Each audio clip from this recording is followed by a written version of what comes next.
when Troy Parra scored that last kick of the game in Hungary, you had told me who's going to win the World Cup after that, I would have said it's going to be Ireland. That's the feeling I had, because we're just going, this is meant to be. This is the dreams that we all want and have. This is Park the Bus with Stephen Caldwell, Kevin Kilbane and Luke Wileman. So here we are, welcoming to Graham Leggett's for another edition of Park the Bus, and no sign of Stephen Caldwell this week. It's becoming a regular occurrence, isn't it? Well, the one thing I will say is we have gone big on the guests that we're getting this week. Yes. Because we're going to be joined by one of your former teammates who you played alongside at the World Cup. Yeah. Somebody who, despite your dislike for goalkeepers, you actually really do like. Shay Given. Yes. Ex-teammate Stevie as well. Ex-team, and that was something that we discussed, and he did specifically ask for a week when Stevie was not going to be here. Yeah.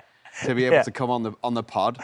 But I'm a little concerned because I know that, Scotland qualified. Stevie was seen that evening because Canada played. Yes. But he hasn't been seen since. Yes. So I'm not sure. Do you think the party started as soon as he left after the Canada-Venezuela game? I think the moment that microphone went down after the final whistle, I mean, I've not seen him since. We've hardly heard from him. Yes. I think the kilt's on, and somewhere in the world, I mean, there's a rumour that he's in South America, according to his Instagram, but I don't know how much you can trust that. So, I don't know. Where is Stephen Caldwell? Where is Stevie, yeah. It's like the old Where's Waldo? Where's Waldo? Where's he? You look, and I said this a few weeks ago, I'd recommend anyone to follow Stevie Caldwell on Instagram, just for the fun that that he's having around the place. But he says, as you say, he's in South America. I think he was in Colombia and Uruguay, I think, this week he's in as well. So he's having a great time. Fair play to him. Living the life. He's living the life. He's enjoying himself. We miss him, of course we miss him. Especially after the Scotland game, because you haven't really had the chance to have a reaction to him for that Scotland game. It was one of the best experiences, Luke, watching that game with him, because off the back of 48 hours earlier, I was celebrating the Ireland game. Yeah. So we were preparing for the Canada game. We got in early to watch the game, and you should have seen him. I've never seen a person more critical of his team that was more jubilant at the end, calling them all the best thing since sliced bread or whatever you want to What about you? That's exactly you. You wrote Ireland off. We have a clip from this podcast after about 2 games of qualifying where you said, that's it, it's done. It was done, yeah. Go back to your dentist. Well, I hope that, you know what I do hope that the team not use me as motivation, but use the whole country as motivation. We were done. Don't forget, Ireland lost to Armenia, and it wasn't just a loss. It wasn't just like you go in there, we lost the game, won. We were absolutely annihilated against Armenia. Away from home, it was a dreadful performance. And Armenia have conceded 6 against Portugal, and they've been destroyed by every other team, or Hungary in that group as well. So it was done. And we were absolutely blessed in Dublin. 2-0 down at half-time. Could have been 3 or 4 by half-time. Hungary all of a sudden get a red card in Dublin, and the game flips. And it's amazing, and I think it's probably a message to us all that how incredible football is when we watch it, and how, a red card, something that happens can just change the whole course of a game. And that's what happened with Ireland. It was unbelievable. I was just coming in from somewhere, and I think there were 10 minutes left to play in the Ireland game. Yeah. So I'm like, shall I turn it on? Shall I not bother? And I'm so glad I did. Yeah. Because it was just the scenes. It was amazing. Just incredible. It was amazing. And then to see Scotland just a few days later, and I know I joke with you guys about how terrible your teams are, and we'd written Ireland off. Yeah. I'd written Scotland off, and they make it, and the World Cup will be a better place with Scotland in it, the Tartan Army. The World Cup would be a better place if Ireland don't screw it up in the playoffs. Yeah. And they managed to make it. It is an irrelevance on that playoff game, I have to say that, because I can give you a lot of context around where Irish football is right now, but I'm not going to go there on that. But what I will say to you, Luke, is... Well, you're saying the playoffs, it doesn't matter now, if you get there. Well, of course you've had your moment. Of course it matters. No, it's a wake-up call. It's honestly a wake-up call for the game in Ireland. You've got to finish the job now, though. Yeah, I think there's a chance to do that, of course. We take Czechia, take it all day long. Beat Czechia, there's a home final, essentially. It's almost going to be a World Cup final in Dublin. It will just be unbelievable if that would be the case. But aside of that, aside of all the, what you can talk around the game, I think it is a wake-up call, Luke, because I think that we never fully, reinvested in the game. We never fully got on board with the success of my team and the success of the team that was before me. Look, put it into context. You know the team from Ireland when they played in '88. You know the team from Ireland when they played in '90. Household names in Premier League terms, playing for Liverpool, Man United, playing for all the top teams, and you'd have the throw in maybe a name that was playing in Spain or in France or wherever it would be. Genuinely 50 players you could pick from who were genuinely international class footballers. That's not there anymore. So for the team to beat Portugal, which was, you forget Portugal, and again, putting it into context, it was one of the greatest results ever. I played against Holland in Dublin when we were down to 10 men and beat them 1-0, which it probably is the best result that we've ever had as a nation because of the context of the game and going down to 10 men. But beating Portugal with Ronaldo and all the superstars that they have, that game was unbelievable. To back that up, it's never happened. In my lifetime, two results of that size has never happened before. So it was just the best. It was the best. The other thing about, I mean, the way that it finished with Troy Parrott and the goal right at the end there and the way he scored it was so good. And then the Scotland one as well. I think even the fact that now everything else happened after it, people have forgotten that Scott McTominay scored that incredible overhead kick early in the game. I grew up in a time where everyone talks about Archie Gemmel's goal against, Holland, scored against Holland, I think, in 1978. I can't remember it. I was too young to remember it. And everyone talks about that game. Through my whole professional career, Archie Gemmel's goal was the benchmark of the greatest ever Scotland goal. Well, Scott McTominay surpassed that with that goal. And it's forgotten about because in the game, there was a shot from the halfway line. There was Kieran Tierney that scored his unbelievable goal.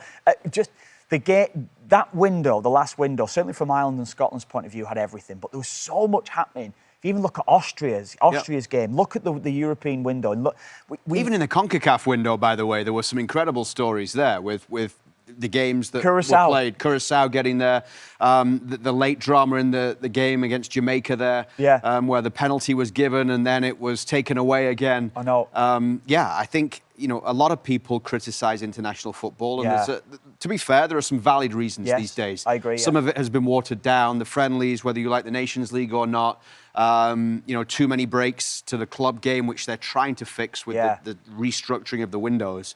But you cannot argue, and especially the expanded World Cup, some of these scenes wouldn't have been seen if the World Cup hadn't been expanded. Yeah. You cannot argue that was not good for the game around the world and good for some of these countries. Yeah, it is. And you're asking me as a football traditionalist, we know that we both have such a historical knowledge. Would you have wanted the World Cup to stay at the number of teams it was and not, as an Ireland fan and former player, experience what you experienced? No, I wouldn't take this feeling that I had, or the feeling that I had last week. I couldn't. That's where I was kind of going to go on that. That as a traditionalist, do you remember when it went from 24 to 32? Yep. 32, I think, was the first World Cup that I played. I think we were even questioning that. Remember, Italia 90 was it 24? It was 24, wasn't it? 24 teams, because you could still qualify and get out of your group if you're third place. There was still, which is going to be the case going into this World Cup. But the expanded World Cup has given Ireland a chance. It's given a lot of teams a chance. I don't think it really changes too much in Europe. I think we know that European qualification has not really changed that much. There's only 3 or 4 more places available. But globally, Cape Verde's an incredible story in itself with them getting there. Curaçao and all the nations that's getting there. Haiti, yeah. Unbelievable. It is unbelievable. And it's great that we'll have this spectacle next summer. We'll still have the incredible games in the knockout phase. But everyone starts on that even chance. Win one game and you've got a chance of getting to the knockout stages. And that's where everything is going to go on it, Yeah, 98 is when it went to 32 teams. Was it 98? Apparently, that's what I'm being told. Oh, was it 98? Okay, then, sorry. Obviously, we'll be the second one. But I always remember 90 because I remember Ireland, England and Holland's group, all 3 got out. Yeah. And Ireland played the last 20 minutes of that game knowing that a draw will keep them still in or get them qualification. They just passed it round, both teams. Going back to the goalkeeper rolling it out. That's when the law changed on goalkeeper and the pass-back rule as well. Let's go through these playoff paths in UEFA, and then we've got to also get to Canada, and we need to talk about the Whitecaps and Messi and the MLS playoffs as well. So much to get through today before we talk to Shay Given. So let's go path A. You've got Wales against Bosnia-Herzegovina and Italy, Northern Ireland. Yeah. I mentioned Austria. Austria played Bosnia. Bosnia were leading in that game and had a chance of automatic qualification, then fell back into the playoffs with Austria equalising in it. Wales, did they beat Macedonia 7, I think it was? You're putting your money on Italy, though, from that?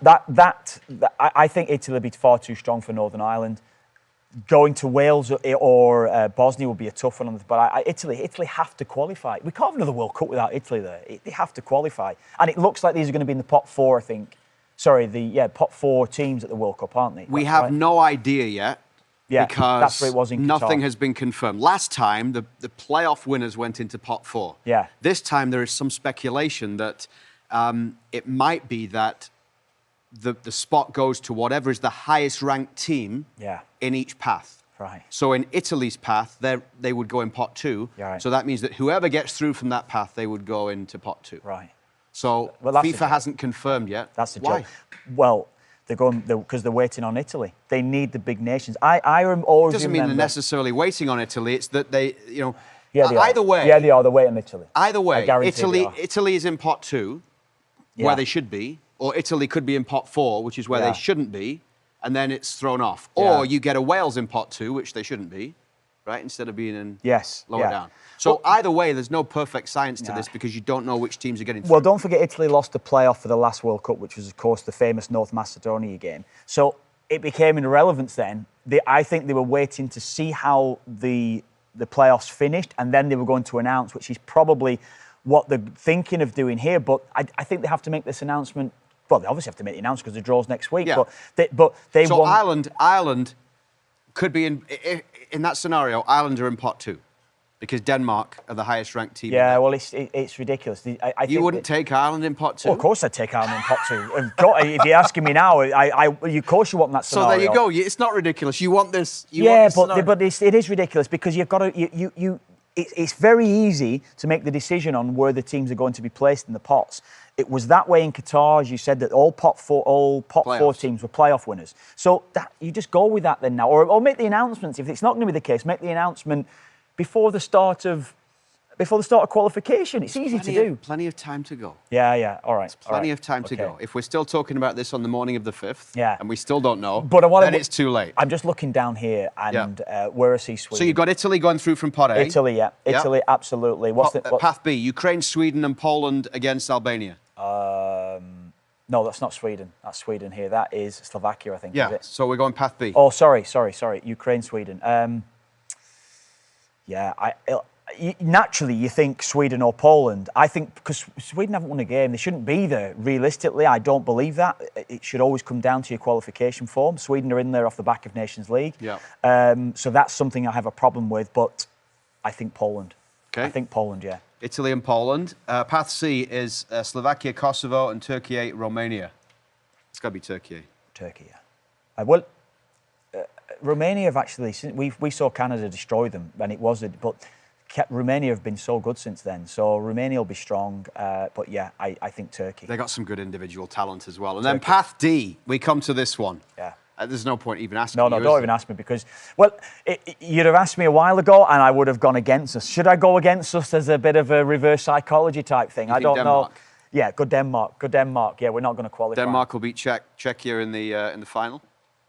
Yeah, no, of course it's Ireland. There's the hope of a nation now. That's it.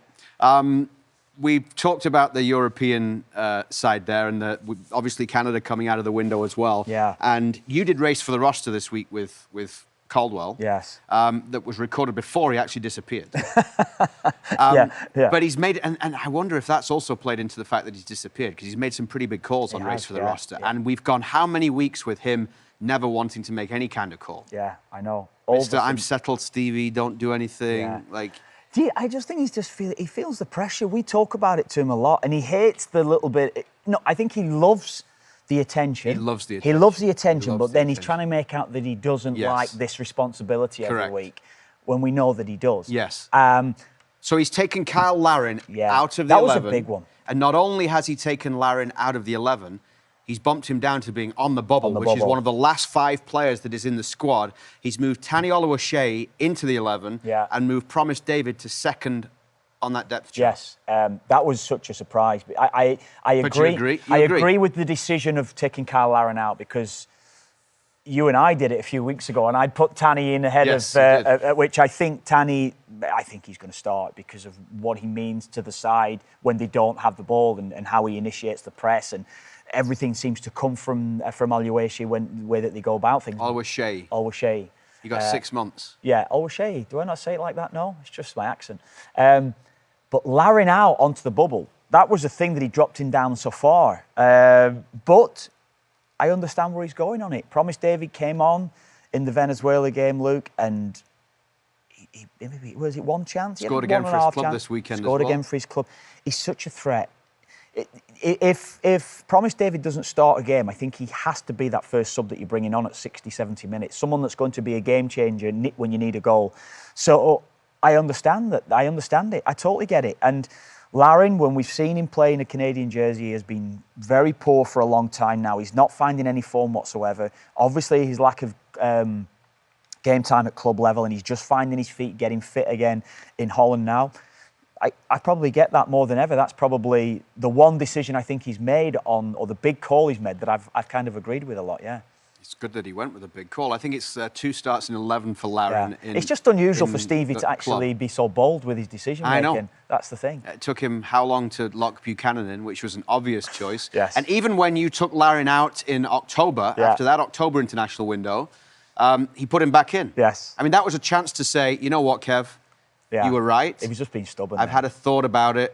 I've thought about it, and you were right all along with that. So, I actually think, did you also at that point put Kone in? Yes. And he's gone and done that now as well. Yeah. So he's a month late to where he should have been. And he knew that he should have done it then and stayed with it, but he was just being that stubborn in his own head. He almost felt like he was giving me the glory a little bit. Exactly. Well, I didn't feel that way. Yeah. So what he's done, he's waited 4 weeks hoping that everyone would forget. Yes. That now he's actually got to where you got 4 weeks ago. Exactly right. Exactly right, yes. Incredible. Yes. But Kone coming in alongside Eustachio in the midfield sees Nico Sigo, who did nothing wrong at all in the last window and was prime Nico Sigo, which is what everyone's come to love. Yes. He's taken him out of the team. Yes. And he's now second in right. He had him in starting in midfield, and now he's second in right back behind Alistair Johnston. Again, I probably get it. I do get it that well, he was not going to start in midfield. So that was... So why did he have him there? Well, because Jesse Marsh has continuously said that he's going to want to play him. And here's the other thing. When Stevie kept defending himself about that decision, it was always, well, we'll wait till the draw. Because it depends who they play as well. Yeah. Right? Yeah. And now he's done it. Now he's done it. 10 days before the draw. I know. Because he knows. He knows the form that Kone's in, how well he's playing. Look, we know Canada's most important player is without doubt in my mind Stefan Eustachio. He's proved that now in the last 3 or 4 games that he's played and how valuable he is. Just not just in terms of what he does on the ball, but what he brings to the team and how well organised he is. And for Ismail Kone, I think he needs to play alongside him to get the best out of himself too. That relationship's going to get better and better. So, Kone, absolutely. What is he going to do with Sigur now? We're going to find him in a few weeks' time. Is he going to think, well, I'm going to have to put Sigur in? We'll see. I mean, we're all hoping that Alistair Johnston, after surgery, we wish him all the very best in the recovery from that hamstring injury, which was worse than we all thought, even when he was on with us. But Sigur's seriously pushing Johnson now. He is, Luke. That's where he is. He's so consistent. He's so good in terms of going under the radar a little bit. You don't necessarily come away from the game thinking, he was amazing that game. But if you think about it, I always think for fullbacks is, you come off the end of the game and go, didn't do anything wrong. Stopped his guy, stopped Luis Diaz in the last window. And that's off the back of a mistake. His only mistake he's really made in a Canadian jersey was the Australia match. Yeah. Outstanding again, Luke. Great window for him. He's seriously pushing at right back, and it's the only way that you can see him, Sigur, starting next summer. And the other thing to mention is that when Stevie had him in midfield, it's because we'd seen him play there. Yes. For Canada and play well. Yeah, and he played there for Hadjic as well. Right, but then Alistair Johnston got hurt. Yeah. So since then, we haven't seen him in midfield because he's had to come to right back. Yes. Where he's played well. Yeah. So that's almost sort of cost him that playing time in midfield because we might have seen Nico Sigo play a bit more in midfield. Yes. But he's had to play right back. So now it's a case of Johnston or Sigo at right back. I'm with you. I think that he won't be playing midfield. Yeah. So... Well, we really don't know on Alistair Johnston, do we? Especially after having to have the surgery. Yes. How long that's going to take, if he's going to come back okay. But from a Canadian perspective, they've got two players in that position that can start a game. Yeah. What do you think? What do you? I think it's Alistair Johnston's position right now, Okay. unless so if we're at March and he's still not playing, which you would hope is not the case. Yes. Then there's a bit more of a concern. Yeah. I think.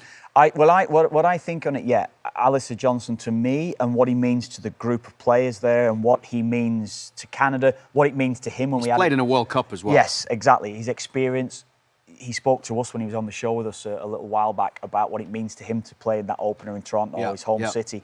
So, look, a lot of that has to be taken into account as well.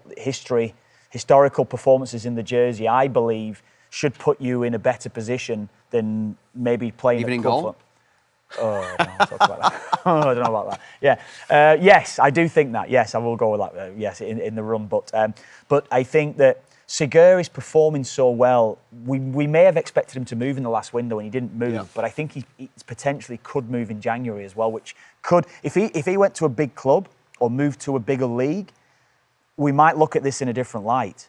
You know how it's going to go when it comes around to that March window. So that's going to be an interesting one too. The other thing from a Canadian perspective is that right now, and Stevie has Larea in the lineup, and I probably agree I would have him there at left 100%. Back. But I'd lock there's him. the Alphonso Davies. There's the Alphonso Davies question still.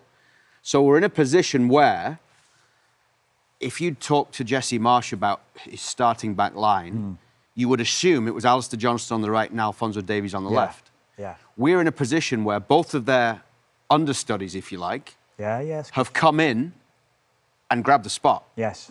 Richie Larea, undroppable. Nico Segur, almost undroppable. Almost undroppable, yeah. And yet you've got your two players who played at the last World Cup who would have been considered certain starters. If Stevie was doing this, they were all fit and he Davies and Johnston locked in. Yeah. Right? Yeah. I never thought about it like that, Luke, and that's a great point of it. Understudies have performed, but isn't that what football's all about? Yeah. That's what sport's all about. You have to take your chance when it's presented to you, and that's the only thing that can be asked of you. If you've not performed when you're given that chance, then there's no debate. You just get on with your life, and you're the understudy. You might get a bit of game time here and there, but Richie Larea has done everything and more that was expected of him. There's been no better player for Canada since Gold Cup. Even prior to that, the last 10 games, Richie Larea has been Canada's most outstanding player consistently every single game. Undroppable is an absolute term that I would use. But you have your superstar. Well, that's why Alphonso Davies has to play. I think he has to play further forward. And that takes something away from what Ali Ahmed has done and what he's produced in a jersey. Because, again, speaking to Jesse Marsh, that we know how important it is to Canada, the press, what Jesse Marsh has implemented on the training ground and what he's done to the team and how he's got them quickly in transition, creating chances off the back of that. Ali Ahmed is one of the key components to that press. Yeah. So, Alphonso Davies, we've not really seen him playing that style of football in a more attacking position with a real press on all the time and how he, positionally, what he's got to do, get your distances right, checking your shoulder. It's something that's really overlooked in our game because the pitch is so big. Sometimes you're watching the game, you think, it's about getting your distances right. I would have constantly think, playing as a left winger, constantly looking on my inside, try and stay 10 or 15 yards from my left or my inside left central midfield player, trying to be close enough to the striker, 15 yards away from my left back that was behind me, while always getting information from behind to try to get my distances. If I'm going to go on a press, that I know that the other guys are close enough with me that if I get beaten on the inside, they're inside to nail him. And this is what it takes when you're playing in that position. So Alphonso Davies almost has to learn the game again if he's going to play in that position, playing under Jesse Marsh.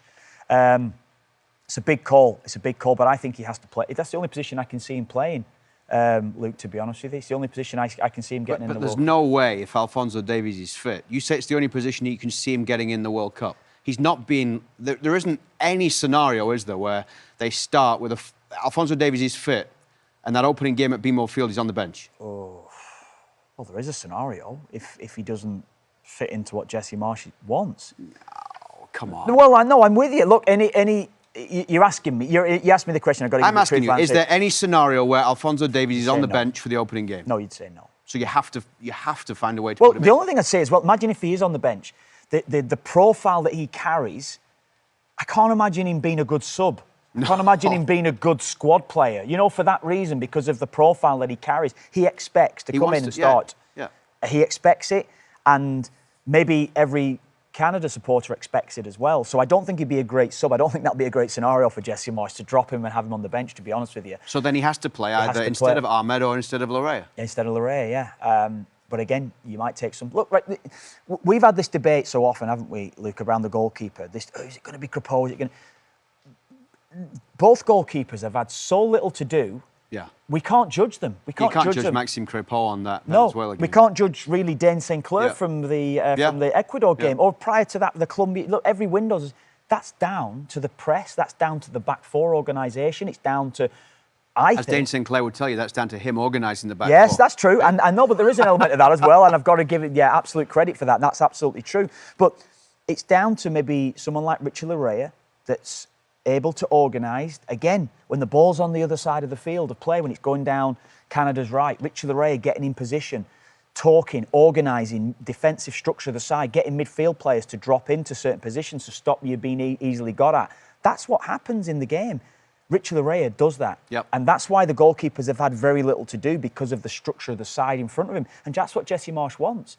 So it's going to be fascinating, because the other thing is you cannot go in with your captain, Alphonso Davies, and your biggest star, having a question mark around him, because then that becomes the story. The story, that becomes... Exactly. He doesn't want that. Of course he doesn't want that. And I think it puts more pressure on the rest of the guys within that group as well, because every press conference, every interview they do, the first or second question will be Alphonso Davies. It'll be continuously getting directed back to that. So there's a lot of pressure on Jesse Marsch in this scenario. I said it to KJ, actually, when KJ really spoke brilliantly about Canada and about the putting everything to context when he was on Park the Bus last week after post the Venezuela game. But I asked him the question outright: is this the biggest test of Jesse Marsch's reign as Canada boss? And I do think it is that, Luke. I think this is the crunch time for him and what he's going to do with Alphonso Davies now. Yeah. Talking of superstars, there were a few on show in MLS this weekend. Get to Messi in a minute. A goal and 3 assists. What a week of football! What about a week of football? We talk about the international break and Scotland and Ireland and everything that went into the teams in getting qualified. But the MLS playoffs are great to watch. They are great. There were lots of... I mean, the games over the weekend from all around the world. Sheffield United beating Sheffield Wednesday. Oh, he's got his mention in there. You go. The derby by 3 goals to 0. Steel City derby. There we go. Hey, destroyed them. Yeah, were you happy? You must be a happy man this weekend, I was a happy man. Yeah. But before that was Sunday morning. It was Saturday night, wasn't it? The Whitecaps game. Muller against Son, 53,000 in BC Place. You know, the Whitecaps, some of the stuff they were playing in the first 30 minutes, Ali Ahmed involved, little flicks here, little flicks. Outrageous, yeah. Outrageous how good they played. And look, LAFC looked done at half-time. Yeah, I just couldn't see the game not finishing 3 or 4. It was just such a good performance. And they changed the system, and LAFC came out and they were hanging on. Tristan Blackburn, red card. MLS Muller should still be playing for Germany. Yeah. Well, how good was he, though? Yeah. And you know... I don't know the big game players as well, but these big games don't come around in the MLS too often. And there's a lot of criticism that's thrown at the MLS around the structure of the league, and people would question a lot of the games not having any meaning. But playoff time, obviously, absolute meaning around the games. Muller looked 25. His work rate, his energy, and also the leadership that he was showing for the rest of his team as well. Muller was outstanding. The first half, Sebastian Berhalter was simply incredible. I know you'd seen him last week playing for the US. He's now really establishing himself in the US side as well. It looks to me like he's going to make the World Cup. I think he'll make the World Cup. Which would be incredible for him, won't it? He was great for Vancouver, but on the previous Tuesday, he had played and started against Uruguay. Goal, wasn't it? Scored a great goal. Set-piece delivery was good. He's exactly the type of player Mauricio Pochettino wants. Yeah. I think that performance on Tuesday has got him into the World Cup squad for the US. And could he be the most improved player in the last 2 years anywhere in the world? I mean, we had him on this show. Anywhere in the world's a bit of a stretch. No, I'm talking... But you undersell. I understand what you're saying. You undersell what the MLS. But I haven't seen every player in the world. No, but Is he the most improved player that you've seen in the last 18 months? Potentially. Because when you look at even the fact that he talked about with us when he was on the show, about the fact that he made the move from, at times, right back, yes, not being a regular starter, to going in and being basically, an MLS Team of the Year, standard central midfielder who's driven the Whitecaps to the CONCACAF Champions League final, to an MLS Cup conference final. To getting into Mauricio Pochettino's thinking, a regular through the Gold Cup. Now he's probably going to be, and the set piece, you cannot underestimate either the set pieces. Brilliant. The goal that he took, the way that he played the short and then went in with and the other thing was the second time the free kick had been taken. So the intelligence there as well. Something happened when he took the first. I think the referee had blown for there was some pushing going on in the area. He takes the free kick. The angle wasn't the best. So as the referee is talking to the other two players, he just moves it a yard and a half the other way, so that the angle's better. Then they play the short free kick. He curls it into the corner. First international goal for Sebastian Berhalter, and obviously he was still flying on that when he came into that game for the Whitecaps. He was great. And you mentioned Muller. We didn't see Son first half. No. We saw him second half. Oh, wow. What about the free kick as well? What a free kick. He was great second half. Are you going to blame the keeper? No, I didn't. I didn't. No, I'll blame Hugo Lloris for the Whitecaps goal. By the way, that was a pitch. Hugo Lloris, we'll talk about that in a second as well. Hugo Lloris, I don't rate Hugo Lloris. I never have done, to be honest with you. But I thought it was a terrible mistake for a goalkeeper that I would love to achieve everything that he has in his career and not be rated World Cup by winner, you. World Cup winner. But I never rate him as highly as maybe others rate him. I think there's far too many of that parrying, not soft hands, and all these sort of things. They're able to control it, and that was a prime example of the Whitecaps goal. Why is he parrying that? It was a soft header. Just deal with it, take it in when you're going down, and relieve the pressure. And he tried to parry it off, and I mean that come from Berhalter corner as well, as it turned out. But no, I don't. But where were we going on that? Son. Who, by the way, is I talked about seeing him in September destroy the US. That was the last time the US lost. Now 5 unbeaten, but that day he was unplayable. We've seen him in MLS, but he's still doing it at international level as well as we head towards a World Cup. He's absolute class. And it comes back to the debate on something that we spoke about in recent weeks, having the MLS and having this winter break for him now so he can be fresher going into February, March time next year for the next windows going into the World Cup. That might help him. It really might do. But Son was outstanding. The LAFC did come out. They were a better unit in the second half. They made changes at half-time. An Irishman actually came out, Andy Moore, and that actually made a difference to them as well for LAFC. But Son is a player, I think he's going to light up this World Cup because I think he's feeling at home now as well. I think he feels at home in the league. He's going to feel at home in the country that he's playing now. And he's going to be the poster boy for South Korea. And I think there'll be a team as well that whoever they face will be difficult to beat because of the momentum that's with them and Son in particular. Every city he goes to in the US, if he's in the US, he could be here obviously, but if wherever he goes, he'll get huge support personally as well as collectively for that team. The other one was Miami, who destroyed Cincinnati. And Lionel Messi with a goal and 3 assists. The stats in the playoffs are outrageous, let alone if you go back through the regular season as well. And the season before. We know what Messi is all about. And, I remember sitting there when we were in Qatar and we did the World Cup final and we were talking about this is Messi's last chance and surely he won't be there in 3.5 years. He is. And it is not the level of league that he was playing before, but he's outrageous. He's lighting it up. Even the header, the goal that he scored, he started it off, but also then just the movement. And there were 2 Cincinnati defenders that just weren't paying attention to Lionel Messi. And it was because of they almost made the defensive run that you would expect against any striker or attacker. And he lost them. It was. He played the ball out to the left-hand side, didn't he? And as you say, the 2 central midfielders are in good positions initially. I do feel as though it could have been defended better. I do think that because 100%. Where is the threat? The threat is Messi. The threat is the man. And it goes back to, I always reference this one. When I was a kid growing up, there was always something a message that was said to me. And I was a midfield player, probably tracking runs.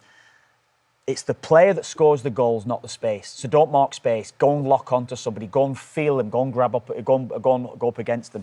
And I think good midfield players always do that. They almost stop your run beforehand. So as that ball was played wide, what do you do? If I'm one of those midfield players, I am trying just to stop his run initially so he can't get momentum. But in fairness to him, the two midfielders both drop into positions thinking they're okay. And Messi, as you say, makes the run as if he's going near post, and both the two midfielders go with it. Yeah. They're sucked into that movement from Messi. And he just pulls away into a more central position. And the header was great because of the pace on the cross to get it down and get it on target. But if you look at that in isolation and you analyse that movement, that is movement that any young aspiring footballer as an attacking player should look at and go, that is how you lose players in the penalty area. It was great. That might be one for you to show the kids up in Markham, Luke. But that's the sort of movement that attacking midfielders should be putting into place when they're actually going to try and get a goal and get on the end of crosses. And we're getting closer to potentially a Miami-Vancouver final now, which obviously they had the battle in the CONCACAF Champions Cup and the Whitecaps came out on top. But we've seen the Whitecaps looking really good. Yeah. That performance from Miami was just against Cincinnati last night. It was a different level. Statement, isn't it? It's a statement without Luis Suarez as well. And by the way, Mascherano made that decision. To leave Luis Suarez on the bench. That was a big call. Big call in such a big game. Yep. I don't think that would have gone down too well with Luis Suarez, maybe even with Messi as well, because of their relationship. But it was a big call and it worked. If you look at Messi's assist, I know Messi's like that. We know he's outrageous. His passing and just the thoughts that go into his passes and how he makes the passes to put players in behind opposition defences, it's just unbelievable. It was unbelievable. We talk about, a football brain, a soccer brain, and Messi he has everything. Obviously, the ability to run with the ball, his ability to pick a pass out, his ability to finish, his ability to head. He has the components of the most complete footballer ever that's ever played the game. It's just amazing to watch what he's doing and the level he's still at, as you say. I mean, if it's the Whitecaps, you're thinking of one of the best players that goes under the radar for the Whitecaps is Andrés Cubas. Yes. And could he do a job? Could he do a job? Well, the onus We've seen will the be on him, CONCACAF Champions Cup. They managed to beat them. They had a game plan. Remember, he was winding Messi up as well. Do you remember he was the one that was nailing Messi a little bit as well.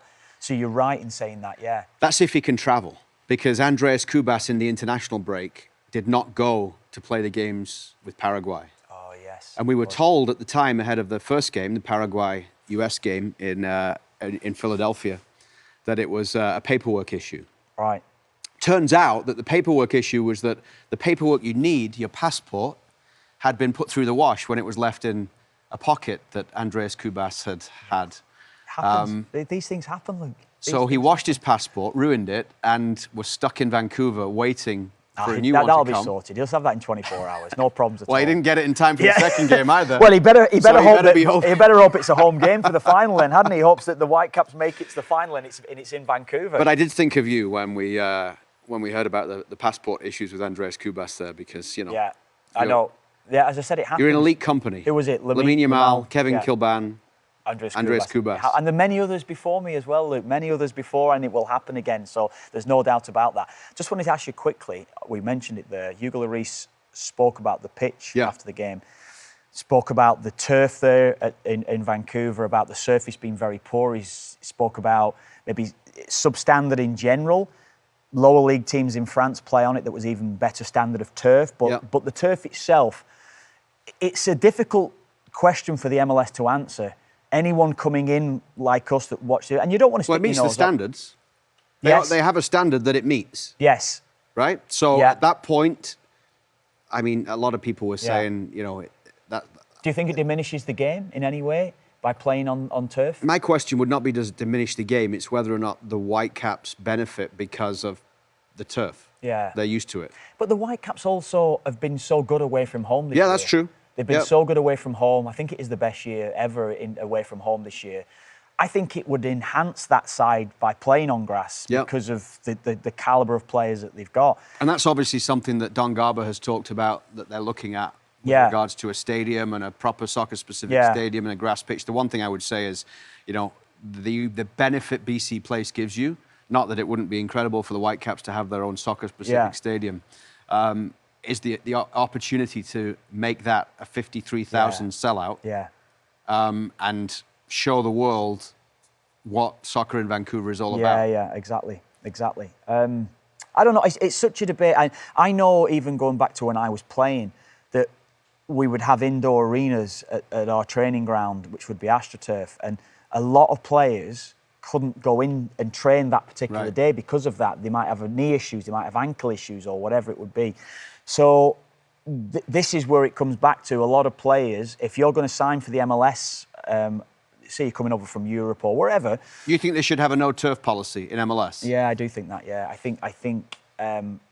Look, I mean, because that affects a lot of different teams, yeah, it does, not just Vancouver. But the MLS is legitimately trying to put itself up with top 5 leagues in the world. They're trying to say we want to improve year upon year. We want to get to the level of wherever you're looking. They'll never be at a level of England or Italy or France, Spain, whatever. They'll never be at that level. But they're trying to go, look, we want to be level with Portugal. We want to be level with Holland. Yeah. And when you have turf pitches, it does diminish the standard. It diminishes the reputation of the league. It does. It absolutely does. And coming from a football traditionalist, it's what I grew up with, and it's what the standard of every sort of player from my era, from eras that's the current era and beyond. Playing on grass is more beneficial. It's better. I think in every way it's better. So I still have a piece of the pitch. Remember Oldham Athletic used to have the plastic pitch. They were one of the first ones. Did Preston? Preston North End were Luton? the last team in England. I was actually ball boying the day that the turf was ripped up at Preston North End. Well, I was at the final game at Oldham when the plastic pitch was ripped up. So I was on the pitch at the end of the game. I was just watching the game. Watching the game, and they let you take some of the pitch. So you took. So I've got in a little box somewhere. I've got some of that plastic pitch. But I remember the advantage it was for going back to Luton and Oldham, Preston. There was one more team. There was 4 that had them. Who was the other team that had the Astro? They're the 3 that did QPR at one point. QPR, yeah, good shout. It was QPR. So they were thinking during the 80s that was going to be the norm going forward, and then they quickly reversed that, didn't they? And Preston North End were the last team. I think 93 were the last team. I was a YT, but that's why I was ball boying at Preston. 93, 94, and that was it. It was done. And they've introduced it a little bit in European competition because we know that maybe some of the Scandinavian teams play on Astro, so they've got no option but to play in it because of the weather there. So it has been relaxed in European competition to an extent, but we know that serious Champions League games, serious top league sides in the world will never be playing on Astro or never be playing on turf. So it's a debate that's going to keep going, but you would think Hugo Lloris, who's such a high-profile name in the league, for him to talk so openly about playing on turf again, I think this is going to be something that will be rising across the winter time again, Let's get to our guest now on Park the Bus then. Someone you know very well from your Ireland international days. Shay Given is joining us. Good man, Shay.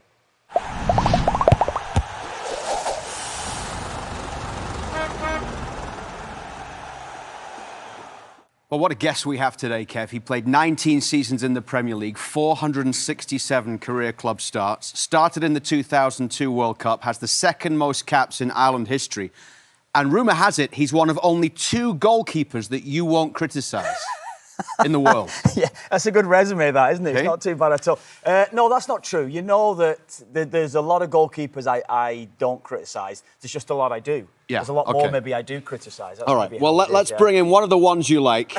Shay Given joins us on the show. Shay, how are you?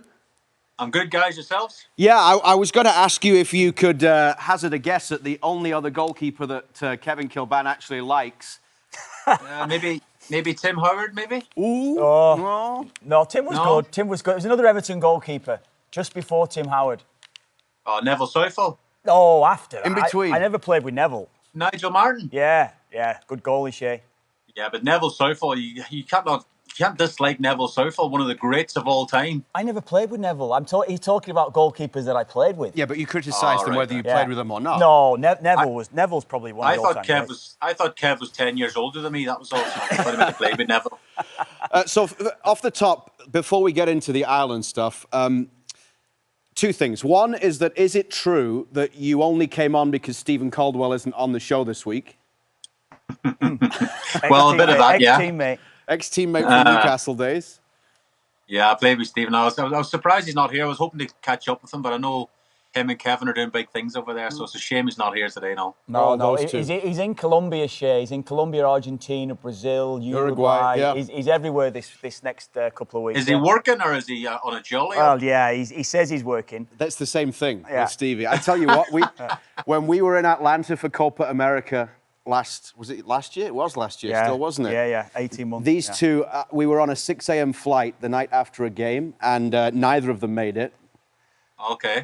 And somehow it was me that got into trouble for not knocking on their door and waking them up. But, you know. I still hold on to that one, Shay. This boy, he never come to the room, got us up, never called the room to get us up. I rang you about 7 times. No, you did. Anyway. Let's be honest. His phone was on silent. Yeah. The second thing is, when we talk about Kevin and his love for goalkeepers, did you two get along? Yeah, we had a great relationship. We played lots of times together for Ireland, of course. And the same night we made our 100th cap, would you believe? On the very same night. That couldn't have happened to us. We made our 100th cap together on the same night against Montenegro. That's right. Yeah. And that couldn't have happened too often across world football, could it? No, but it was a very special night for both me and Kevin. You know, to play, I think we probably both agreed, to play one time for Ireland was incredible. But to play 100 times for your country was just... And to happen on the same night, so we got that special relationship. And obviously, if you add all them caps together, we must have played together quite a few times. So it was just pretty special. We shared it the same night in Dublin, you know, with their families and stuff. It was pretty special. It was. It was a celebration that night afterwards. It was quiet enough, I think, wasn't it? We were probably getting to the wrong end of our career. We were thinking about preparing ourselves for the next game, and that's pretty much how it went towards the end, wasn't Recovery's key. Recovery, you're right, Shay. That's how it went. But after the age of 28, you're going downhill from there. For Shay was still playing at 40, so he was all right. But it was a good night, that. It was a great night. I was at Croke Park as well, which was a special stadium because we were banned. Soccer and football and rugby and all other sports were banned in that stadium. So the redevelopment of Lansdowne Road, which is now the Aviva, was in place, and we played at Croke Park. So it was a great night, and it was one that I always remember that, Shay, when we had the meeting in the afternoon for that game, and they played a video of you and I together, and I was actually in tears watching the video because of what it meant to me playing for Ireland. And then when the national anthem was being played that night, I was in tears during the national anthem. I don't even know how I got through 90 minutes of that game, to be honest with you. And one thing I was more than happy with, usually when you play your 100th game, you obviously get the captain's armband. That's usually how it was. But because Shay and I were together, I was so happy that Shay was captain that night. I didn't want any attention or thought. I was quite happy that Shay was getting the focus that day with him being captain. He could go and do all the referee and the coin toss and all that. So it was, it was special times. It was special times for us, Shay. What's it been like, Shay, the last few days in Ireland since Troy Parrott and that whole craziness? Yeah, it's been special. I mean, it sort of brings me back to my growing-up days in Ireland, you know, supporting the Jack Charlton era. They had some special teams and special memories of qualifying for major finals. And we've sort of lost that interest in recent times with regards not qualifying. And the country was sort of, you know, falling behind a wee bit with the feeling for the national team. But Troy Parrott, what he done and what the team done over the last week or so has been just unbelievable. Incredible, you know, to score 5 goals in 2 huge games. The guy it's lifted the whole nation. It really has, and I think that's what football can do. You know, I know there's other amazing sports in Ireland as well, but it just feels like when the football guys are playing, it's just crazy what happens. And we've given ourselves a chance of getting to the World Cup now. It's almost irrelevant, Shay, in some respects, isn't it, if we don't get to the World Cup? I think maybe many Irish fans will probably always look on the negative side because of what's happened in the last 10 or 15 years around the team and the bad days that we've had continuously. I think just those 2 results has just given the nation a lot of hope now that something can be improved, even going on into the Euros beyond that. I think we all believe we've got a chance. We believe that we can get the job done. But I think everybody didn't expect those 2 results. I know you were working on Irish TV, Shay, on RTE for the Portugal game, weren't you? And I think you spoke really well after that game about the size of that result and what it means to Irish fans. I think you kind of put it into context so well about the Irish fans and what they've been through, what this team's been through, and together now, the team going forward, there is, I think, momentum almost feels like they're with that team now, doesn't it? Yeah, this team has had to sort of come through a lot of pain and a lot of hurt and a lot of criticism as well. So, even after the Armenia game a couple of months ago, everyone thought the World Cup dream was over, and me included. Yeah. I thought that was it. We've wrecked our chances. But somehow, Hamer and his staff and the players have turned the whole thing around. And again, I said after the Portuguese game, we give ourselves a chance to get into the World Cup, and it's about inspiring the next generation. I was inspired with the Jack Charlton era, of course, and one day I thought I could play for Ireland, and the dream was to play at a World Cup finals, which we both did, Kev. We were very lucky. But again, this team, Troy Parrott scoring the 5 goals. People will be saying now, where were you the night that Troy Parrott scored a hat-trick in Hungary? And and I was talking about after the Portuguese game, little kids getting lifted up and people hugging each other. And you've probably seen the scenes in Dublin airport and people like going to catch flights. It was as if everything was grounded because the Irish team had such a historic night. And again, we're not there yet. I know I've seen Scotland in recent days and them qualifying, and they had a great night at Hampden, of course, the other night. But we've given ourselves a big chance, with these 2 playoff games in March. And again, it's the pinnacle of anyone's career to play in the World Cup finals. It's the highlight of my career, that's for sure. To walk out in Japan and Korea in 2002, like there's no better feeling than having the number 1 jersey, being the best goalkeeper from Ireland, and to represent your country on a world stage. It's the pinnacle for me. I'll talk about goalkeepers in a second with Caoimhín Kelleher, but I just to add a little bit of context to that as well, Shay. You spoke about Italia 90, Jack Charlton's team, Euro 88, which inspired us all to the next. But since those days, even probably since our day, maybe or 2 in qualification, Irish football has been seriously neglected in a big, big way. And there's been a lack of investment in the game. If you look at Irish in terms of league standings around Europe and the coefficient, Ireland are ranked in the 30s. So Ireland should really have no chance. Ireland are competing with the likes of Albania and all these nations around the world. And this is the context that it's in now, that our game has been neglected, and we have to now look at it as maybe an opportunity to try to grow the game, because, as I said, football has played second fiddle in Ireland to rugby and other sports. And the problem that we found is that there's been a lot of talk around how it can be improved, but no one's really put anything in place. And Brexit influenced the development of our players as well, that they weren't able to go to England, which was the natural path for every Irish player, go to England at 15 and 16. That can't happen now. So there's a big change and a big swing, and I think Ireland has fallen further behind the rest of the nations in Europe. So for Ireland to get to this stage is what I'm saying before. If we don't get there, it's not the end of the world. It almost gives us hope, and maybe it gives other people a chance to go and invest seriously into the game now and try to promote and get our youth players or younger players playing the game more regular, I think. Yeah. I think I was over in Dublin a couple of weeks ago as well, Kevin, and promoting that, obviously Euro 28 is going to be in Dublin. There's going to be 7 games there. I saw that. You look well. There was government people there as well, Minister of Sports and all these kind of people. And the results the other night, Troy Parrott scoring 5 goals. And then people, in power have seen what football can do to the country. Yeah. And again, it's about inspiring the next generation. It's about investment into the grassroots in Ireland and stuff. Because we don't want to qualify. We just don't want to qualify for one tournament or get to Euro 28. We want to go for the years to come, every single tournament. And I think once the government's on board and the finances come in as well, I think to help the FAI, then hopefully, the future's bright. So you think Kelleher is the best goalkeeper in the world right now, Kev? Well, right? He's the best goalkeeper in Europe right now. That's been proven through qualification. Statistically, Caoimhín Kelleher is the best goalkeeper in qualification. So I know you'll say Jordan Pickford because he didn't concede a goal at all in qualification. But look at in comparison to where England are. You have to give Caoimhín Kelleher saving penalties from Ronaldo and things like this. He has been phenomenal, Shay, and you will. Whether people agree or not, you are Ireland's best ever goalkeeper. And where do you see Kelleher now? Where do you see him on the level of the greats we've had 1 or 2 great goalkeepers in our history? And how do you view Kelleher? Where do you think he can go to in the next few years of his career?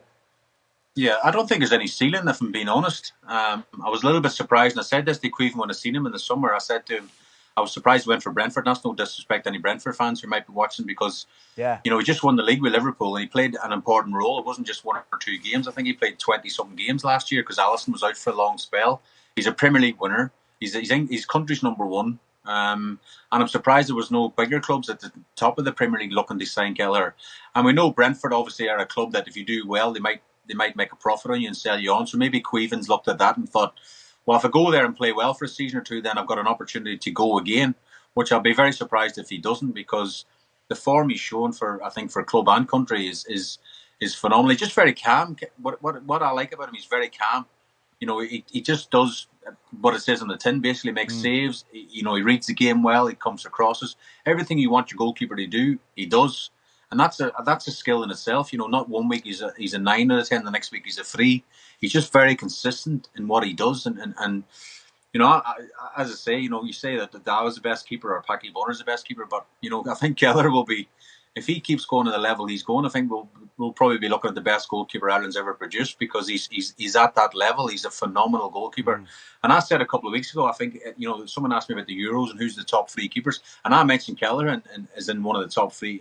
And the guy asking the questions had a look at me as if like I was losing it or something. But I was genuine. I couldn't think of a better top 3 to be in, and he was in there, so. It's amazing what he's doing, and again, the 2 big games last week for ourselves he was fantastic. Made a brilliant save in the second half against Hungary as well. Which, if that goes in, then it's Troy Parrott doesn't get that big moment. So he's been absolutely brilliant, and hopefully that continues. What was it just for Kelleher though, Shay, to become number 1 and play games? Is that what it was just all about to him? Because.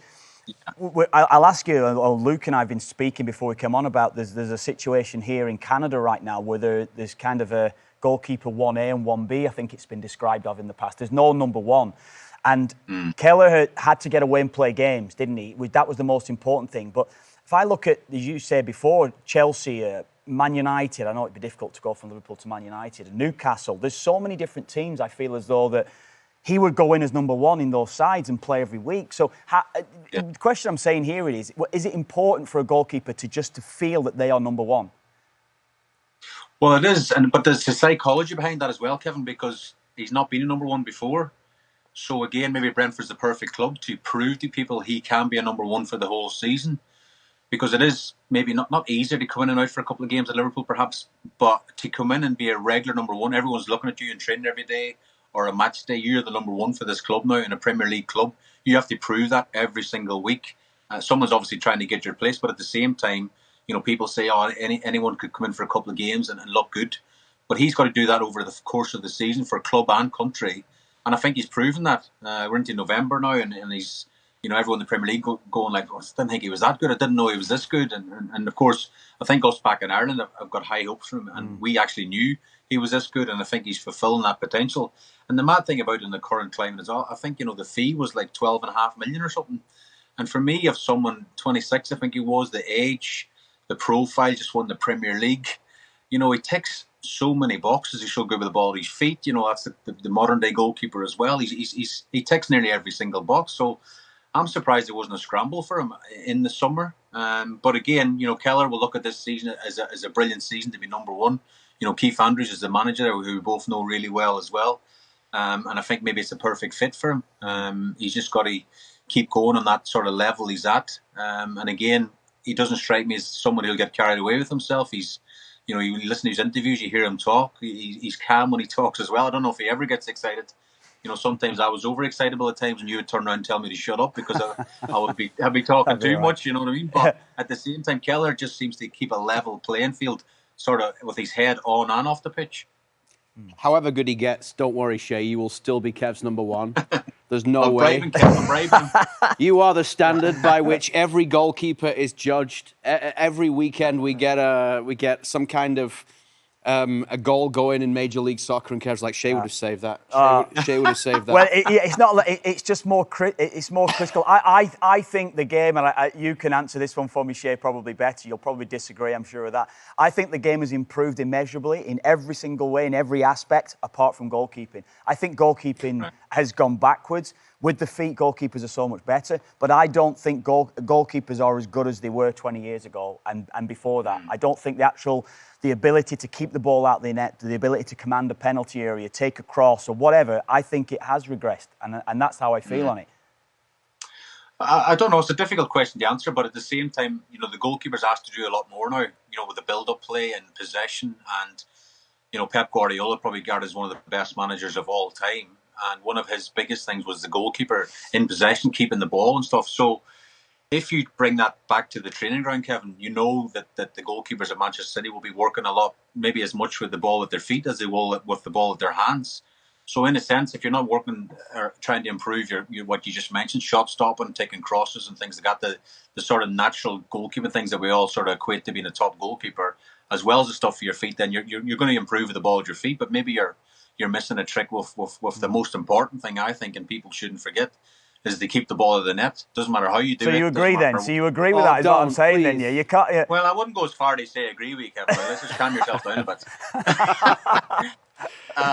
No, to a certain degree, I think there's some brilliant goalkeepers that really do in the Premier League. But then there's some as well you have to question, I think, some of the stuff to do. But then a lot of time as well, the coach would say to some of the goalkeepers to pass it to the number 6 or to the centre half or whatever.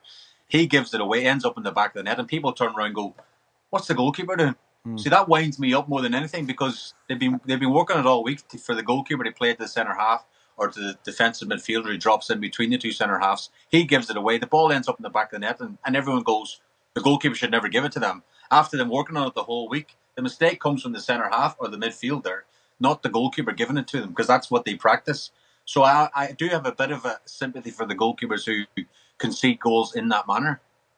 I don't know when the last time was you spent any time with Kev, but it might have been something. 6 years now at this stage. It might have been that he was like this all along, but he's getting like a grumpy, angry. Well, no, Shay, I'll tell you, right. So whenever I was working on the BBC in England, or I was working on an Irish TV, any goalkeeper makes a mistake, he'd be the first one I'd text. What about that keeper? What's he doing?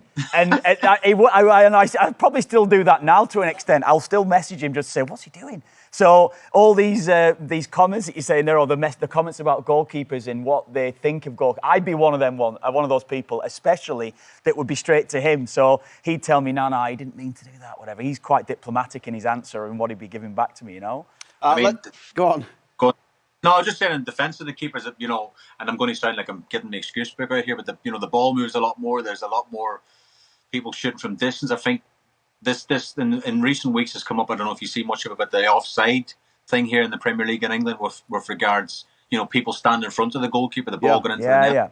There was one yesterday with Eze, there was two Arsenal players right in line with Vicario, and the goals given, with VAR and they have to be interfering with the goalkeeper's eye line, So again, some of the laws and some of the interpretations are not right and not helpful for goalkeepers either. Let's bring it back to Ireland and the playoff path.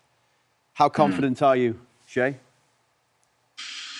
Well, it's amazing what a couple of results can do, after that sort of... I know it's true, isn't it? We all get excited, we all get carried away, but when Troy Parra scored that last kick of the game in Hungary, you had told me who's going to win the World Cup after that, I would have said it's going to be Ireland. That's the feeling I had, because we're just going, this is meant to be. This is the dreams that we all want and have, and I believe we can do it. Czechia away in the first game, the semi-final, and it's Denmark, and I think it's North Macedonia if whoever comes through that game, and we've got a great chance, because that's in Dublin. Imagine for the team the motivation for the first game. We get the final back in Dublin, lads, in 3 or 4 days' time, and we've got a chance. I'm on the flight. You would have to. We might never see you. We might never see you again. But it would be mental. But imagine that the motivation for the lads, me and Kev qualified in Iran. Would you believe? When the final whistle went in Iran, which is thousands of miles away from Ireland, it was a different atmosphere in the dressing room. We weren't allowed alcohol or nothing. It was like all the different local laws we had to abide by and stuff. And you imagine the scenes back in Ireland, the people were going bananas, and we were sort of stuck in the dressing room. Yeah, celebrating, spraying water around the dressing room. Yeah. But imagine the scenes if the lads can qualify in Dublin in front of the home support and the city, and it would just be the best feeling ever, wouldn't it? Oh, it would. That game that Shay spoke about in Tehran, we qualified in Iran for the World Cup. Obviously, we couldn't have a drink. There was nothing, no champagne popping, and we all got on the plane. and we still couldn't have a drink. So we're still waiting. And the plane takes off, and then the pilot, we're itching for the pilot to tell us you are out of Iranian airspace. And as soon, it was about 10 minutes into the flight, you're out of Iranian airspace, the plane erupted. Way! Everyone was up there. It was a mental flight. The 7 or 8 hour flight, 10-hour flight, whatever it was, back from Tehran to Dublin was the best party I think I've ever had in my life. Honest to God, it was incredible. That must have been good if it was the best you've... Oh, it was. No, it was good. It was great. Shay, what about that game then? You say the 2 games then, the Czechia game to start with, because Czechia have had problems through qualification. They lost the Faroe Islands. The coach is gone. They've actually got an interim coach in place right now. They're in difficulties. You can look at it probably both ways. From Ireland's point of view, we'd probably rather the game now in this next couple of weeks before Christmas, because we're riding on that wave right now. Czechia probably need that 3 or 4 months to get a manager in place before they're going to face us. So how do you see that as a problem for us? Do you see that, we've got that 3-month wait until the game, or 4-month wait? I actually don't, because I think it's this team and this squad can actually enjoy the next few months, as in like what they've just achieved. And I know they've not got qualified yet, but again, they've seen the reaction back in Ireland. They've seen like these guys are turned nearly overnight, it seems, Kevin, the national heroes, and that message to them must be thinking, if we've done this by qualifying for a playoff, what would it be like if we can actually get over the final hurdle and get to the World Cup? So I think it's not the worst thing. You've got time to reset, and players like for example, an Evan Ferguson who scored at the weekend for Roma. You've got players who can find their feet, find their form, find their fitness, because these games in March are absolutely humongous, aren't they? I mean, it's a card for every single player to give Hamer, the manager, a dilemma who starts that game, that game in Czechia. So, but again, the Hungary game, I think the last game, obviously we just come across, was an away game. So again, for the players, for the belief, we went to Hungary. 4 days before that, we beat Portugal at home. The belief within the squad. We have got a good team. We have got a good squad. We can pull this off. I just want to go back to you, Shay, just quickly on what I was talking there in relation to Canada here. You may or may not know of Canada's 2 goalkeepers, Maxime Crepeau, that plays at Portland, is actually unattached right now, and Dane St. Clair. These 2 guys at Minnesota United, these 2 guys have been fighting for the number 1 jersey. And I always remember when you used to turn up for every single game, and it was someone that levelled criticism of you once to say that Shay just turns up for a cap, he's desperate for caps, but it meant so much for you to play. And I'm going back to this number 1 situation again, and how a goalkeeper feels. Playing international level is probably different. When you turn up, it's almost as if you were number 1 without a doubt for a majority of your international career. So how would you feel being in a battle, certainly so close to a World Cup, when there's only 2 more windows now before the World Cup comes around, of you not necessarily knowing that you were going to start at a World Cup in Canada's opener in Toronto next summer? How would you feel about that? Would you be onto the manager? Would you be calling him? Would you want to know? How would it feel personally to you? Well, it's difficult to be on to the manager, and you would want to know. I think it's better for Canada if they've got a settled number 1. I think it gives the number 1 the belief and the confidence that this manager backs me, and the country's behind me. Talk about if the lads qualify in Dublin. Imagine the first game for Canada in Toronto, walking out as Canadians number 1, the jersey. There'd be no better feeling, in a World Cup final. So, I mean, I don't know how close they are, Kevin. You might be able to tell me better how close they are, or if you prefer one or you prefer the other, or you think, it's a really 50-50 shout by the manager. But, we're so far away, still, 6 or 7 months from the World Cup final, so it's still a long way away. Things can happen, but with goalkeepers and outfield players the same. Form, injury, whatever it might be, can play its own part as well. But I think in an ideal world, in an ideal situation, you'd like to have a number 1 in place, and everyone knows, even the defenders. I think it's always key that they know he's the main man behind me. He's going to play in this first game in Toronto, and we trust him. That's the biggest thing. Does the manager and players trust the number 1, or is it like who's he going to play? Is it that close? I don't know. Yeah. You said you were laughing when he said that. Then around, oh, no, I don't Kev, know what you think. Yeah, well, everybody knows what Kev thinks because he's not shy in his opinions. And he said the decision should have been made back. You said it would have been made this last window, November window. It's too late to wait till March. I think it's too late because I think they've only got 3 games then, 4 games till the World Cup. Once that decision's made, if there's a mistake by that goalkeeper during those 2 windows, it puts more pressure on him then for that first game. If the decision was made now, earlier, and he does make a mistake, you've got 3 or 4 games to put that aside. It's getting too close, I feel, to the World Cup for the goalkeeper to really feel settled with the back 4 in front of him and being settled as that number 1. That's how I would feel on it. So the only thing I would sort of come back to you, Kevin, that is say he says now the number 1's X, Y, and Z or whatever, that sends a message to the number 2, and then come next summer and the number 1 gets injured a month beforehand and the number 2... Yeah. I think that's in his thinking, Shay. I think that's in Jesse Marsh's mind, doesn't send a good message to the number 2, then he don't fancy me, this manager, you know? Yeah, it's a strange situation which we've talked a lot about because the keeper that played at Copa America and has been relied upon by Jesse Marsh a lot for Canada hasn't been playing at club level. He was dropped out of the team at club level, and then you've got the other keeper who seems to now be the number 1, who's just won MLS Goalkeeper of the Year, and this fight's going on. And we talked a lot down the years about the club against country. Yeah. Where does a manager put his faith in? Is it the player that has done it for him for the country, or how much do you rely on club level performances? Is that different for a goalkeeper? Do you have to be playing at club level? Well, I think ideally you do want to be playing every single week. I think that's key because you can train all you want, but it's all decision making, balls over the top, coming for crosses, not coming for crosses. If you don't play for 6 months in your first games in a World Cup finals in Toronto in the very first game, and he makes a mistake or something, people will be asking serious questions off the manager in the first place to pick him.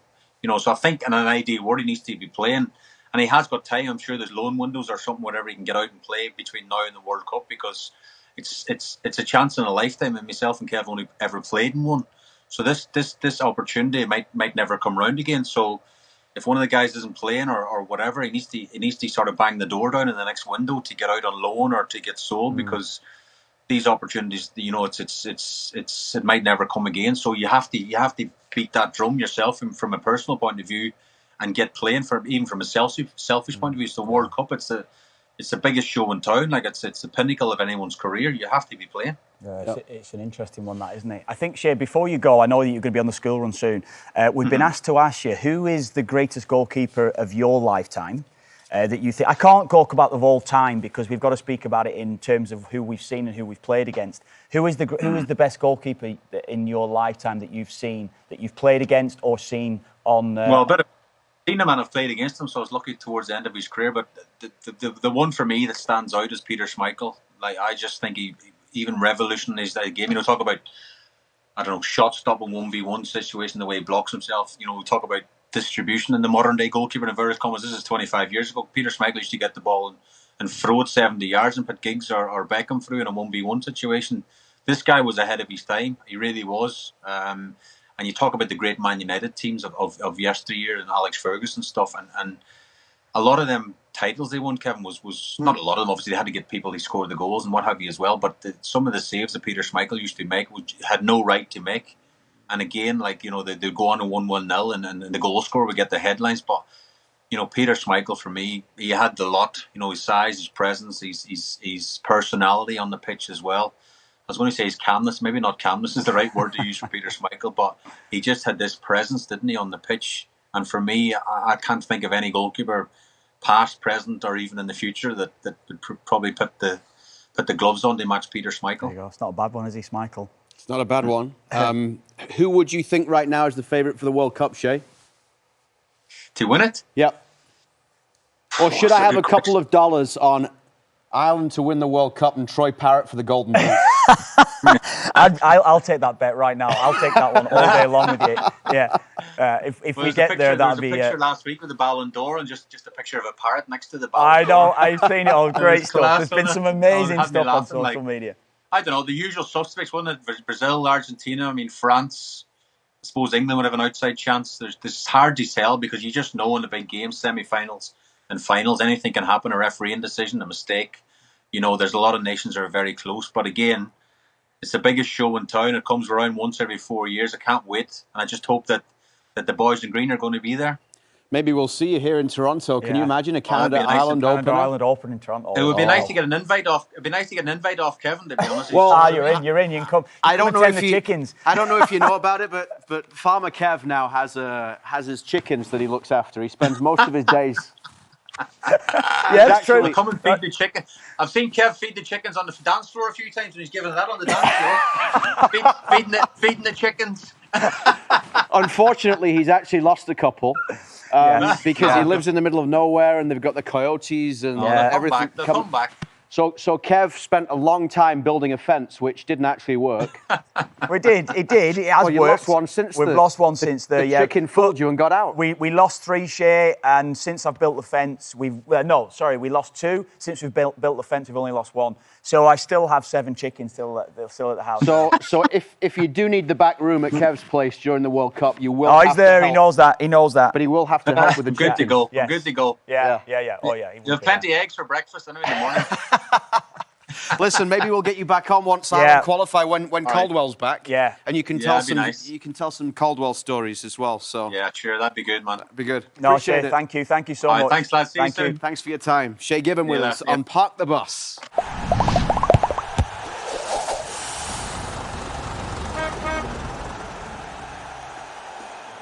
Great to have Shay Given with us on Park the Bus, and hopefully we'll get him back on again when Ireland are in. Yes. When they're done. What a goalkeeper though, Luke. He was incredible for Newcastle. You mentioned all those Premier League games during his piece there that he played. Phenomenal, and I can really say that. I think probably, right up there. He mentioned Peter Schmeichel to us as the greatest ever. Obviously, he'd probably go down as one of the best ever Premier League goalkeepers. But in terms of shot stopping, there was very few better than Shay that I've seen in Premier League history across my lifetime. That actual shot stopper, keeping the ball out of the net, that goalkeepers are supposed to do. Yeah. There's very in this YouTube highlight era right now, Shay Given would be. Oh, he would. Some of the king. saves are outrageous. So he was so good. He really was that good. And I know I said it a few weeks ago about when we used to train. It was a thing to beat him in training. Honestly, Luke, it really was. If you scored a goal against him, it was like an event. It really was, because we'd go through shooting sessions and shooting drills that we used to do continuously, consecutively when we were training. And he just couldn't beat him. You honestly couldn't beat him. So, yeah, he is the best I played alongside. Absolutely is, yeah. So we're getting closer to the draw. One more Park the Bus before the World Cup draw. Yeah. And apparently we have it set up so we're going to do a pretend draw. Yeah. Hopefully, FIFA will have released the rules and regulations by then for the draw so that we can do it properly. Yes. But we're going to have the actual draw done on next week's If it's not announced, we're going to have to make it up then. We're going to have to make it up. Stevie, if he comes back, can play the role of Infantino. Yes. Right, and then we'll have a couple of other people, some big pots, draw the balls. Yeah. We'll do it properly. When we mentioned this in the last couple of weeks, I'm really looking forward to this. This is going to be great fun. I'm looking forward to it. I'm seeing where we all look at and how we're going to evaluate it when that draw goes in as well. I know what the draw you say now, and it's come round so quickly. But I'm looking forward to the fun we'll have with this one, yeah. And it's good that we'll have Stevie back in studio as well from his shenanigans and gallivanting, yeah. Yeah, and now it's not only who Canada will get, but who Scotland will definitely get and who Ireland might get. Might get, yeah. That will be nice That might make it worse, though. Once you know the draw, you just said there, this is a landmark moment anyway, whatever happens. But once you actually see that draw... Yeah, I know. And you see that who they could get, and it becomes real. I know. And as you said it there, Tasha, can you imagine if for us here, obviously Stevie will want Scotland in Toronto, opening in Toronto, that'd be incredible. If it was Ireland in Toronto, wow. Well, Scotland pot 3? Scotland are pot 3, yes. Okay, so say they go with Ireland either pot 2 or pot 4, right? Depending which scenario they use. Canada, Scotland, Ireland? Yes, which potentially could happen because there'll obviously be 2 European sides could be in that. That would be outrageous. It would be, wouldn't it? Who would be if we don't know who the other team would be, but out of the 3? Out of the 3 of those? I'd probably say Canada. And that's not... It would be... Canada have got better players. I think they've got more high-profile players in world football right now. But they would all 3 would fancy beating each other. They would all... It would be one of those games where you could legitimately come up with a way to beat the opposition. You know, if it was a France or an England or whatever, you'd be like, 99 times out of 100, England or one of those big nations will win it. But there's a way in those scenarios where you could really think, Ireland. Look, I think Scotland have got better players in Ireland right now as well. So Scotland would probably feel as though that they it would be a 50-50 between Canada and Scotland, and Ireland would be somewhere down the bottom. And I'd be happy with that because I think that Ireland are always better as the underdog, and they've had amazing results in World Cups of the past where they've been an underdog. So it would make for some incredible pre-game content. Oh, wow. Can you imagine? Seeing you guys. Can you just imagine that? The Park the Bus group. What I would say World Cup. Can you imagine Scotland and Ireland fans in Canada? I don't think Canadian people would actually be prepared for what would be about to happen if that would be the case. If that scenario did come about, Can you imagine them going over the bridge by the GO train at BMO Field into Liberty Village? Oh, wow. That would be a party to go to. Oh, I tell you what, honestly, I don't think Canadians would be prepared for it because you know for a fact there would be all the Scots and all the Irish. Vancouver. Yeah, that are in here Robson, already. yeah. You'd have thousands coming in from Scotland and Ireland as well to back that up. Thousands and thousands of Irish and Scots just partying and enjoying themselves, as you well know that would be the case. I think here's what would happen. The government of Canada wouldn't want that. I can tell you that Here's now. what would happen. Whichever one it would be The in Mayor of Toronto, Toronto want that. if there was one, more chance of those games would be in Vancouver if they were all in that group with Canada. But you'd have a very full basement. Yes. Stevie would be still wandering around in the World Cup 5 minutes before kickoff trying to get people tickets. Yes. Because he'd have promised so many people tickets, and he'd still be like, I've got to get 10 people tickets. I don't know how he'd get him in. I don't know what 5 minutes to kick off. He'd find a way. Oh, he would. I'm sure he would. I would back him in any situation to get anybody in anywhere. I've already had 3 phone calls. Can you get me tickets for Prague, for the Islands playoff game over there with Czechia? I don't even know. I can't even imagine. You know what we need to do? We need to do a Park the Bus from Dublin when Ireland are playing that final game. Oh. We should all go. Well, I'm hoping, as I said, I said to all you guys as well, I'm hoping that if Ireland beat Czechia, the second game in Dublin, I think I've not told my wife yet, but I think I'd be on that flight. I think I'd be on that flight to Dublin. I think I'd have to go. You'd have to. I'd have to go to it. So once in a lifetime. The chickens can wait. Do you think we can get a budget from TSN to get us all there to cover it in a professional manner? Cover the game? Whether you could cover it in a professional manner, I highly doubt.